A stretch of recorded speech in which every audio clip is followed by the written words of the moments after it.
details. Yeah, don't do that. Don't do that at all. Life in a world that keeps changing.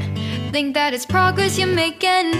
Copy and paste pretty face. Welcome back to my channel. My name is Bolu Tife, but of course you can call me Tife. And today I have here again with me Busayo. Yes. So Busayo, welcome back. And thanks for having me. Yes, you're welcome. So today the video is a different kind of video. I'm like answering you guys questions about Finland and study related, moving to Finland related. The questions are a lot, and since most people ask me like the same question over and over again, I decided to just like answer the question so you guys can refer back to this video and then just pick out what you need. So before we actually get started, you know what to do. Okay, I'm just going to tell you, make sure you subscribe, make sure you like, make sure you put on the post notification so you are notified whenever I post a new video, and make sure you share the video. There are a lot of people that need I want to this. remind you that they should share. Yeah. Share to everybody that needs this information. Yes. Because we're going to be discussing a lot of important things.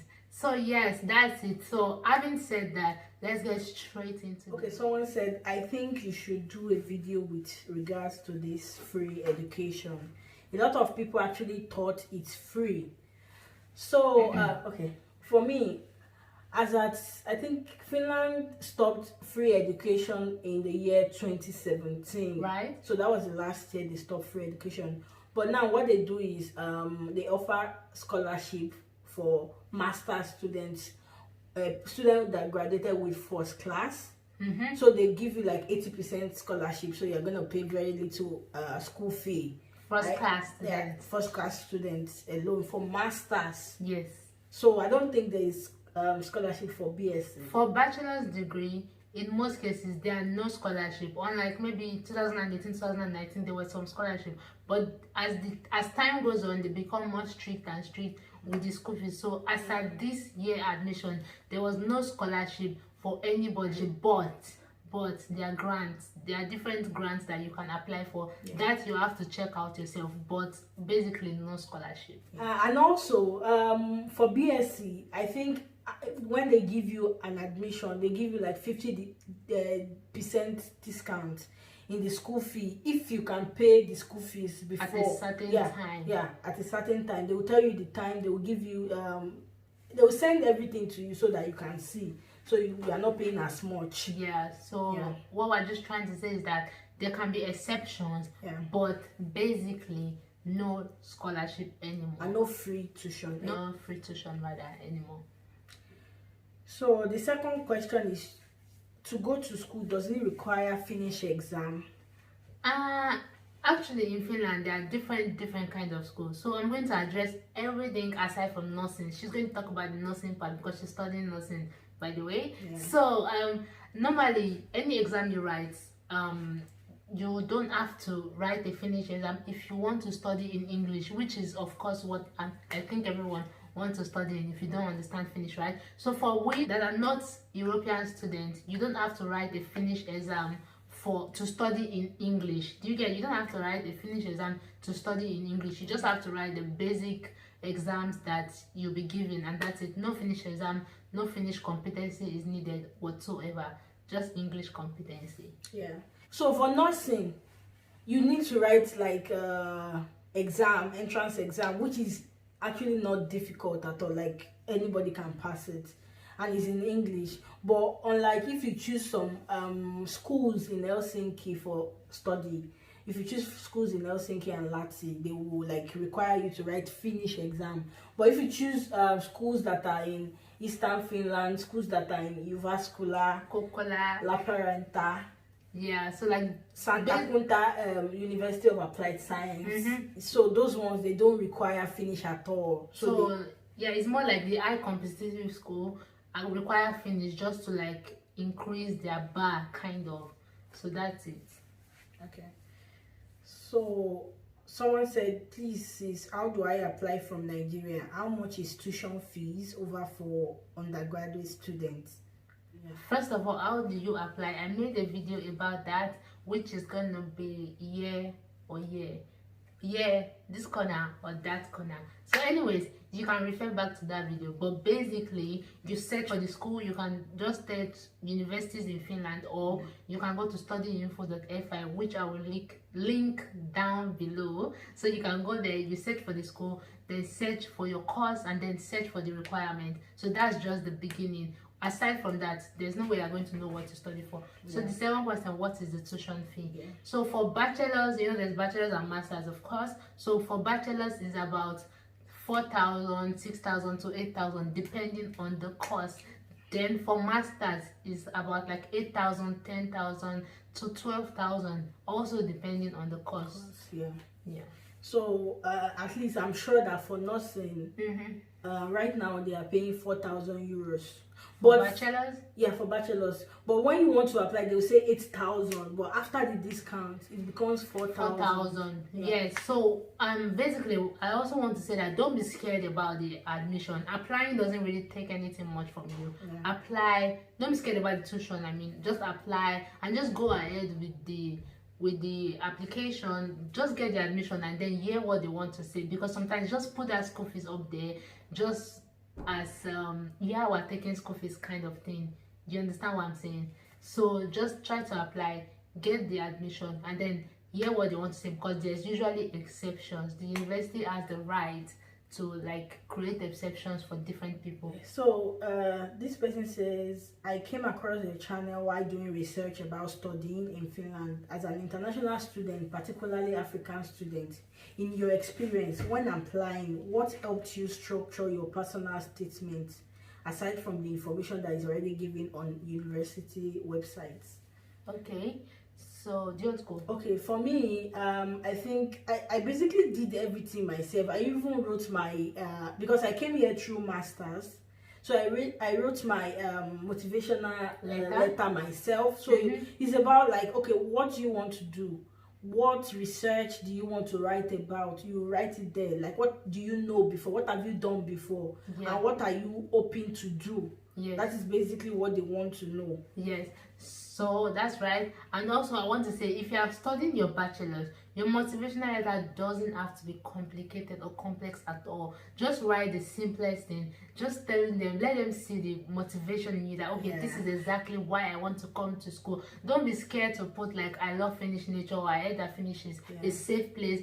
Don't be scared to put every details, put any details you like. But then when you are going for your master's, make it a little bit more complex. Let them know that you know what you are doing. I've studied this in my bachelor's, but it is not enough for me. I want to go further. Like, let them know that this is not just about the nature of Finland. Like, make it more complex. Let them know that your intelligence is not a basic intelligence. And also don't give them the impression that you are running away. Like, no, try to like write, okay, yes, I'm coming to like improve my knowledge so that I can help my own country develop. So those kind of details don't do that. Don't do that at all. Oh, someone said, Itife, how is the wage in Finland like? Is it okay? Would you really appreciate it? Would really appreciate if you reply. Okay, hello first of all, and also this is like a really broad topic, but we will just say as much as we can say. So I will go first. So as a student, I've said this before, you kind of like have a limit to what you can work or to how much you can work during academic period. So I think during academic period you can work about 20 hours per week, but also these rules are always like updated, so you still have to check this thing to be sure that you don't make any mistake. Nobody's going to tell you, oh, stop working, you're working too much. No, you are the one that have to keep track of these things yourself. During summer you can work as much as you like. You can work as much as you like, because it is during holiday period. And if it is like IT, like industrial attachment, it's not called industrial attachment yet, it's called internship. If it's like during internship, you can work, like the hours are not super limited because it's something related to your course. If you are maybe working in IT field and you're working for a company, it's related to your course, so there's not so much limit. So you just have to find out these stuffs, and they are super specific about it. Someone said, please, how long does it take after applying for a resident permit to be out? That one is like there's no specific time. Different people have different experiences. So I would say mine, she would say ours, because we have two very different experiences. So I applied for my residence permit and I got it in 2 weeks. No stress, nothing. Okay, for me, I applied and I made a mistake at first. And the mistake is not even like, it's very silly, like something that they can just overlook. So they denied me and they said that I can appeal, which appealing takes like a long time. So I was advised to like just apply again, and it didn't even take 2 weeks before after I applied again the decision came out. But right now, recently, I've heard that like it takes a long time for them to reply to work on your visa. Yes, for your residence permit. So what I would just want to say is that, first of all, avoid every opportunity for them to return your application, or ask them or ask you for additional documents. Block every loophole. Give them every details they need. The one they ask for, the one they don't ask for, add everything together, give it to them. So then you avoid the extra time that they used to ask you that, oh, we need to see this or we need to see that. Give them your bank statement, give them your sponsor's bank statement. Do everything possible to make it look super perfect, and then they won't have time, they won't have like any excuse. And also I would like to add, like, you have to be timely, because now it's like another process in Nigeria right now. It changes the moment you get. I can talk about Nigeria alone because I know I've heard. We talk about Nigeria because we are Nigerians. Hello. So yes, it changes. These things changes over time. So even though we're telling you stuff here, it is recommended, and it is recommended to check online. Be sure before you proceed with anything. So this is like the bank account. I'll just go right into the question. I am currently applying for the resident permit to Finland because I got accepted to a university there. I came across your YouTube channel. It was really helpful, and that is why I'm DMing you here. I have a question about the bank account you are supposed to have in the bank account. Or maybe the amount you are supposed to have in your name. Oh, the bank account you are supposed to have in your name. What bank did you use? Because it says you must be able to use the account while you are in Finland too. Can you please give me some information about that and how much money you put in your account? Okay, first of all, hello. So we are Nigerians, so it's probably very different. And I use GT Bank, just in case any Nigerian is curious. I use GT Bank. So I had, at that time, you had to have 2.6 million in your account. So but now it has changed totally. So I've talked about this, so you can like refer back to the video and be sure about the amount. So the account we used was in Nigeria was Guaranteed Trust Bank, GT Bank. So and we were supposed to have 6,750, and no, maybe 6,500 then, but now it's 6,750. So you have to have that amount in your account till your maybe you can start as soon as you saw the admission. You can start transferring money into that account so that they know that money is entering that account. You can also use your salary account or business account. Also, you can present that. So you just only need a statement of account, and also the money must be there. You can't take it away throughout your processing. Throughout your processing. And also I would like to say that it is recommended that your sponsor should be the one that put the money in your account, that sends the money in your account. So then it shows that, okay, this person is truly serious about sponsoring me. So you get, so those are like the loopholes that they're looking at. Okay, who sent you this money and who is your sponsor? What is the relationship between you guys? You get, so those are the things you have to be careful about. The money has to remain in your account. The money has to be your account has to be in your name, of course, your account. And of course, you should be able to access the account here in Finland. Nobody is literally tracking that, but you cannot use a bank that cannot go international. But nobody is really tracking that. But just to be sure, be sure that you can access the money when you get here. So just make sure that you have your resident permit with you and have extra money on you in case you cannot get to the ATM at that moment. Just before you remove the money from your account, just make sure that you have gotten your resident permit. Yes.